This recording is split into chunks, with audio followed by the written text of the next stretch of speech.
Salut, c'est Marion et bienvenue sur la chaîne. Aujourd'hui on se retrouve pour un update lecture et j'ai 4 livres à vous présenter. Tout d'abord je vais vous parler de Silver, le premier tome de Kerstin Gier aux éditions France Loisirs que j'ai lu en lecture commune avec Marie de la chaîne Mademoiselle Athéna. Dans ce roman, on va suivre Liv, une jeune adolescente qui va déménager avec sa mère ainsi que sa petite sœur à Londres. Ses parents sont divorcés depuis un certain temps. Elle déménage assez souvent, mais là, sa mère a trouvé quelqu'un et souhaite s'installer avec lui. Et donc, elles vont poser leurs bagages dans la ville de Londres. Elles vont faire la découverte du nouveau copain de sa mère ainsi que de leurs enfants, des jumeaux, une fille et un garçon. Liv va devoir alors se faire à son nouveau lycée, à son nouvel environnement. Et elle va rapidement découvrir que le fils de son nouveau beau-père, Grayson, cache un terrible secret. Et bien sûr, comme Liv est vraiment curieuse, elle va tout faire pour découvrir ce qu'il cache. J'ai trouvé ce livre assez intriguant. L'histoire tourne autour de la mythologie des rêves.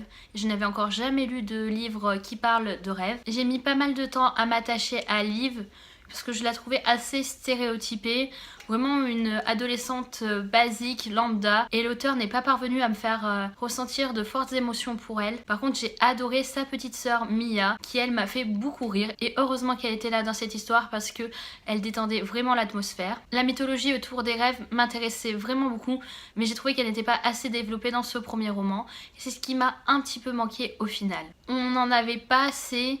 On ne rentre pas dans les détails, ça reste un peu superflu. C'est une histoire qui reste très originale, mais il me manque quelques petites choses pour que ça soit encore meilleur. Ce qui m'a un peu perdue dans ce roman, c'est que Liv, une fois qu'elle arrive dans son lycée, il y a un groupe de garçons vachement populaires, tous plus beaux les uns que les autres. Et là, l'auteur nous les déballe tous, nous les décrit tous physiquement, avec leurs prénoms. Et au final, comme ils sont tous super beaux, comme ils sont tous tout le temps à leur avantage, on n'arrive plus à savoir de qui elle parle et j'ai eu beaucoup de mal à savoir qui était qui au début, à part Grayson du coup qui vit avec elle dans la même maison, donc forcément lui on arrive à le reconnaître, mais alors les autres c'était vraiment pas évident et j'ai trouvé qu'il y avait vraiment trop de stéréotypes autour de ces garçons.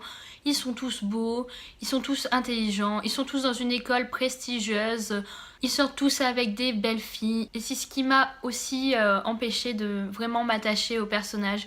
C'est que j'ai trouvé qu'ils étaient vraiment trop superficiels. Et aussi depuis le début j'ai ce sentiment que Liv va terminer avec Grayson et j'arrive pas à m'enlever ça de la tête. Donc on verra bien par la suite. Et dans mon prochain update lecture je vous parlerai sûrement du deuxième tome que j'ai lu. Je vous ne dirai pas si j'avais raison ou pas pour vous spoiler, mais en tout cas vous allez en savoir plus sur cette histoire. Ensuite, deuxième roman que je vais vous présenter, il s'agit de Ugly Love de Colleen Hoover aux éditions Hugo Roman, que j'ai lu en lecture commune avec Steph et avec Anaïs, ma copilote du blog. J'avais vraiment envie de me mettre dans ce roman de Colleen Hoover parce que Colleen Hoover, c'est une auteure que j'adore. Elle ne m'a jamais vraiment déçue et j'accroche vraiment à toutes ses romances, j'accroche à sa plume. Et là, grosse déception pour ma part. Je sais que vous avez été nombreux à aimer ce roman, mais ça n'a pas du tout été le cas avec moi. Je n'ai vraiment pas aimé ce roman, mais du début à la fin. Dès les premiers chapitres, il y a quelque chose qui m'a vraiment beaucoup perturbée, c'est-à-dire le style d'écriture. Je ne reconnaissais plus du tout la plume de Colleen Hoover. Je n'ai pas du tout eu une addiction à cette lecture comme j'ai pu l'avoir dans les autres romans. J'ai trouvé les personnages assez fades. Dans ce roman, on va suivre Tate qui emménage chez son frère. Son frère est un pilote d'avion et il a des amis qui sont aussi pilotes d'avion, dont un certain Miles qui habite juste en face de son appartement. Tate va rapidement s'attacher à Miles, mais lui ne cherche pas une relation avec Attache, il veut juste une histoire sans lendemain. Et en gros, ils vont commencer à coucher ensemble et Miles va dire à Tate de ne rien attendre de lui, de ne pas se faire d'espoir, qu'ils auront jamais une relation plus évoluée qu'en fait du sexe. On sent dès le début que Tate va rapidement s'accrocher à Miles. Ça se voit dès les premières lignes. Et comme je vous le disais, je n'ai pas du tout accroché à Tate. Autant j'adore les personnages féminins de Colleen Hoover, autant ce personnage, j'ai vraiment pas accroché. Et Miles, je ne l'ai pas aimé non plus. D'où le fait que je n'ai pas aimé le roman. On se doute de la fin du roman dès les premières lignes. C'est une romance. On imagine bien la fin. Tout le passé de Miles, qui est pourtant horrible, ne m'a absolument pas touchée à cause de son comportement à côté. Je pense que c'est le genre de garçon que je ne supporterai pas. J'ai trouvé vraiment qu'il avait une mauvaise attitude et je suis vraiment déçue de ne pas avoir apprécié ce roman alors que je sais que beaucoup d'autres l'ont aimé, que beaucoup de personnes ont mis vraiment une bonne note sur ce roman. Et pourtant, avec Steph et Anaïs, on a eu tous les trois le même ressenti. En plus pour Steph, je lui avais dit lis du Colleen Hoover, tu verras, c'est une auteure de romance qui est juste exceptionnelle. Et je le fais lire un Colleen Hoover comme ça auquel il n'accroche pas. Et je lui ai dit ne t'arrête pas là, lis d'autres romans de cet auteur parce que c'est pas possible. J'ai jamais eu un ressenti aussi mauvais pour un roman de Colleen Hoover. En tout cas, si vous l'avez lu et que vous avez aimé ce roman, n'hésitez pas à m'en dire plus, à me donner les raisons du pourquoi vous avez aimé ce roman en commentaire parce que j'aimerais vraiment en parler avec vous. Ensuite, j'ai lu Forget Tomorrow de Pintip Dunn aux éditions Lumen en lecture commune avec Maud de la chaîne Des livres une fille. Oui, j'ai fait quand même pas mal de lectures communes courant mois de septembre parce que j'avais envie de me motiver à lire certains romans. Et comme je vous l'ai dit peut-être sur Instagram ou sur YouTube, pour moi le début de l'automne, j'ai beaucoup de mal à me concentrer, j'ai beaucoup de mal à lire, comme je n'aime pas trop l'ambiance de l'automne. Mais bon, en ce moment il fait chaud et on se croit pas du tout en automne, donc j'adore. Petite parenthèse sur l'automne. C'est l'histoire de Kiali qui va avoir 17 ans et lorsque les jeunes atteignent 17 ans, ils vont recevoir un souvenir d'eux-mêmes du futur qui va leur indiquer leur avenir, qui va leur indiquer ce qu'ils vont faire dans la vie et comment ils vont pouvoir mettre en place en fait leur trajectoire de vie dès leurs 17 ans. Cependant pour Kelly, cela va mal se passer. Dans son souvenir, elle se voit tuer sa jeune sœur Tessa,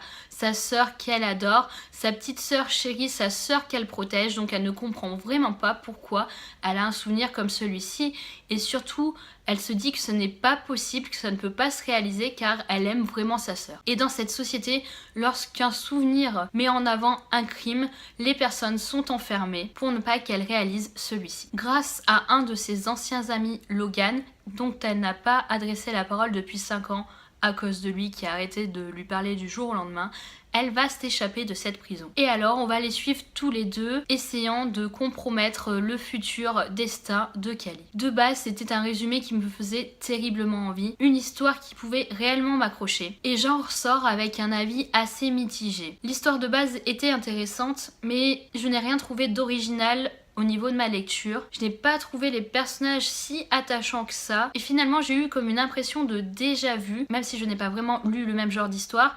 Au final, on a tous les codes d'une dystopie et on ne sort pas de ces grands chemins, on s'attend forcément à ce qui va se passer et en plus la femme a carrément déçu. Je pense aussi que le fait de savoir des choses sur le deuxième tome m'a beaucoup influencé sur la lecture de ce premier tome. On va dire que j'avais beaucoup moins de suspense au final et ça m'a gâché un petit peu ma lecture parce que si on ne sait pas sur quoi va porter le deuxième tome, on peut imaginer pas mal de choses.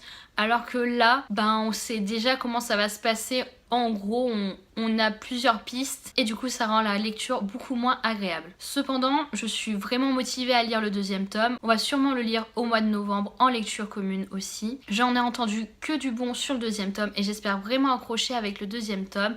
Beaucoup plus qu'avec celui-ci. Et le dernier roman que je vais vous présenter, il s'agit de Rebelles du désert, le deuxième tome, La trahison d'Alwyn Hamilton aux éditions Pocket Jeunesse. Et ça a été un vrai coup de cœur. Je crois que j'en ai parlé tous les jours, tout au long de ma lecture sur Instagram, tellement j'ai adoré ce deuxième tome. J'avais quand même bien apprécié le premier tome, mais j'avais trouvé ça au final pas sans plus, parce que j'avais bien aimé ma lecture, mais c'était une lecture agréable, qui me donnait vraiment envie de lire le deuxième tome, mais ce deuxième tome est juste exceptionnel. J'ai été captivée du début à la fin. Je m'attendais absolument pas à ce que l'histoire se déroule comme celle-ci. J'ai adoré l'évolution des personnages. J'ai jamais autant, je crois, apprécié un deuxième tome de ma vie comme ça. D'habitude, les deuxièmes tomes sont des tomes de transition où il se passe pas grand chose, où nos personnages principaux sont un peu dans le flou et tâtonnent. Et là, mais pas du tout.